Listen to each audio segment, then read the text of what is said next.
Hi, my name is Chelsea Ray Rowley, and I'm going to be talking to you about memory, an article written by Bernard Stiegler, which was excerpted from the book Critical Terms for Media Studies. This piece focuses on our relationship with technology and how it is shaping the way that we hold our thoughts and remember information. Stiegler is a French philosopher who kicked off his career in a more than peculiar way. Bernard first got his interest in philosophy after being convicted of armed robbery. It was in prison where he studied under Gerard Grenelle, where his personality had a complete transformation. This transformation can be more greatly researched in his book Passer de l'acte that was published in 2003. Stiegler had many influencers throughout his time. His influencers ranged from Sigmund Freud to Paul Valery, all the way to a person most media theorists are quite familiar with, named Heidegger. Throughout Stiegler's life, he has had several accomplishments. He is currently the director of the Institut de Recherche de Innovation, where he founded a political and cultural group called Ars Industrialis. Stiegler's reading is broken down into 7 major parts. In the first part, Stiegler argues that human memory is originally exteriorized and objectified. Memory constantly expands technically as it extends knowledge of mankind. Stiegler also argues that memory has become the major element in industrial development. Everyday objects continually serve as supports for objective memory and consequently as forms of knowledge. Take your cell phone, for example. If a friend inputs their number in your cell phone, do you ever go back and memorize it, or is it just stored? If you lose their number, maybe they are no longer, or perhaps never were, in physical memory, but only in that of the apparatus, or in that of your cell phone. The next section breaks down hypomnesis. Hypomnesis means a recollection through externalized memory. Mnemotechnology is a technology that systematically orders memories. Plato would argue that we share too much information. He would say that we delegate more and more knowledge to apparatuses and to the service industries. The more we share information, the more that it escapes our grasp and leads to an obsolescence of the human. Stiegler would say that this is a political topic, referring to this as a combat. He says, what is at stake in hypomnesis is a combat for a politics of memory, and more precisely, for the constitution of sustainable hypomnetic mylos. He says that rather than just debate how we externalize and recall memories, we need to look at the process of grammatization. According to Stiegler, grammatization is the process whereby the currents and continuity shaping our lives become discrete elements. The history of human memory is the history of this process. Stiegler argues that grammatization is the history of the exteriorization of memory in all of its forms. The process moves from nervous and cerebral memory, then to linguistic, then auditory and visual, then bodily and muscular memory, and finally biogenetic memory. Thus, memory becomes the object of socio-political and biopolitical channels of control. In the next section of the reading, Stiegler uses a reference to Meno in Plato's dialogue to explain the idea of epiphylogenesis.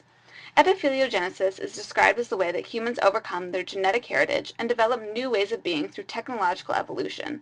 This evolution can be described through the sand analogy. Through the sand analogy, it discusses a boy named Meno. Meno overcomes his genetic heritage and cultural heritage by learning geometric symbols. In order to draw and think of the object, he must exteriorize it by organizing the inorganicity of the sand, which then becomes space and the support of the projection of the concept, says Stiegler. He would argue that Meno was using the sand as a medium in order to exteriorize his thoughts or as a way to remember. In the next section, Stiegler talks about Stiegler says that students should take away the order of creation of technologies that we use to communicate. This portion takes us through the history of alphabetization, which led to writing, which then led to the printing press, which has now turned into digital forms of communication. According to Stiegler, the economy is changing and is now linking creator and receiver. Use the reader-writer example. One cannot be a reader without being able to write. In the case of analog recordings, one typically does, receive audiovisual messages without having the ability to produce them for themselves. However, digital technologies are greatly changing this. In the next section, Stiegler talks about modern technology and history and narration, and how narration was always delayed or belated. However, now it can be argued that media co-produces that which takes place, meaning that it produces its effects and so anticipates what will happen. Stiegler argues that media is never satisfied with co-producing events. Ever more often, they produce them through and through. Stiegler argues that 9/11 was precisely such a production. Stiegler also argues that media now relates everyday life each day with such force that this relation seems not only to anticipate, but ineluctably to proceed, that is, to determine life itself. This portion argues that the digital technology is shifting our society away from sender and receiver, or encoder, or to an encoder and decoder society. This is due to the internet. Now our society has moved to digital environment, and audiovisual memory can be produced through participative technologies. Our society, although industrialized, is making a shift toward using different types of media. Stiegler says industrial hypomagnetic memory now comprises the very heart of contemporary societies, and it is striking to see objects of daily use become ever more closely linked to media by becoming communicative. iPods, smartphones, all of those are hypomagnetic objects. So what's the connection? Stiegler makes several connections to authors and readers that have been studied and that should be studied by media theorists.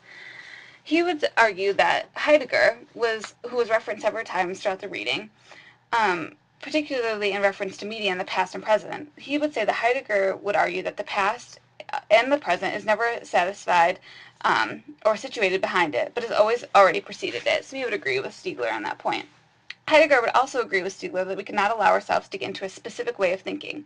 New media and internet are allowing us to better document information and to challenge what is important. Heidegger would also say that we should not try to master the internet or put it in the standing reserve. This brings us to our next critic, Anton. Anton would agree with Stiegler in saying that media is now trans-individual and interpersonal. She would agree that media is demassified and that we should use it to create history, because those who create history have the power. Anton and Stiegler would also say that we need to continue debates about what is important.